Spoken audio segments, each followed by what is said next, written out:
Rani Lakshmibai, retold by Nandini Nair, narrated by Shobha Tharoor Srinivasan.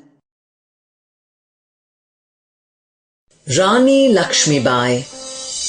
Characters: Rani Lakshmibai, a courageous young widow who fights to retain her Jhansi. Will she succeed in defeating the British and fulfilling her dream of seeing her adopted son Damodar on the throne? Moropant Tambe, Rani Lakshmibai's father. He accompanies his daughter when she moves to Jhansi after her marriage and plays an important role in the stirring events there. Maharaja Gangadhar Rao, Lakshmibai's husband and the ruler of Jhansi. His hopes are pinned on the British government allowing him to retain Jhansi. Will his efforts to gain acceptance for his adopted son Damodar Rao succeed? Damodar Rao. He is the adopted son of Maharaja Gangadhar Rao and Rani Lakshmibai, a witness to the battle his mother fights to retain control of Jhansi. Will he inherit the kingdom? Sir Hugh Rose.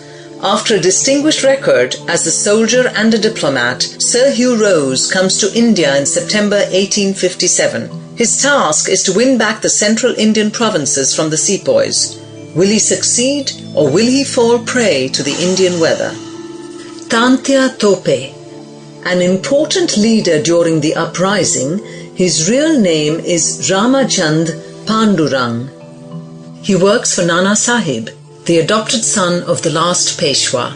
Will his arrival at Jhansi help defeat the British?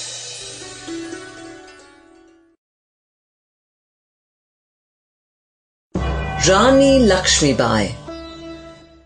The marriage mandap was beautifully decorated with garlands of flowers. Strings of mango leaves made splashes of dark green that contrasted with the brightness of the flowers. The voice of the priest chanting the mantras mingled with the low murmur of voices as the wedding guests talked among themselves. In the mandap sat the bride and the bridegroom. The year was 1842 and the place Jhansi, about 420 kilometers from Delhi. The bride was young Manikarnika, the daughter of Moropant Tambe of the small principality of Bitur. What lent the occasion the air of being a fairy tale wedding was the fact that the bridegroom was Maharaja Gangadhar Rao of Jhansi. Seated beside the groom, the young Manikarnika stole a look at her future husband.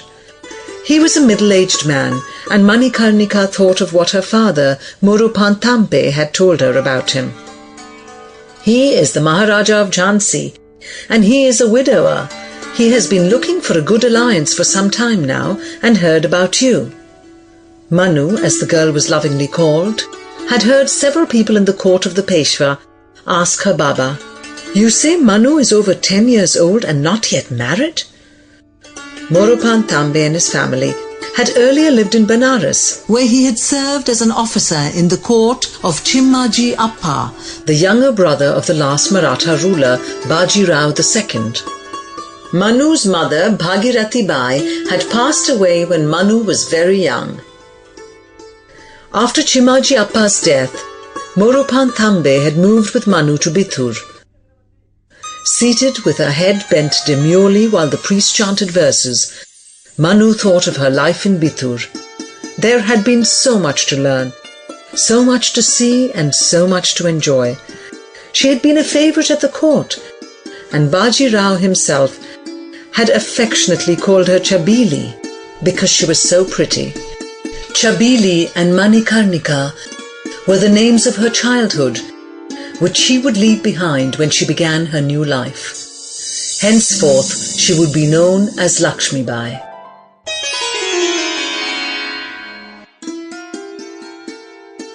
Manu's early life had been unconventional. She had learned to read and write, something none of her friends could do. None of them had ever sat on a horse either, while Manu was an accomplished horsewoman. But after her marriage, Manu would have to observe Parda, and she wondered how she would get used to such a restricted life. The marriage was to be held in Jhansi, in the bridegroom's house, in Sample complete. Ready to continue?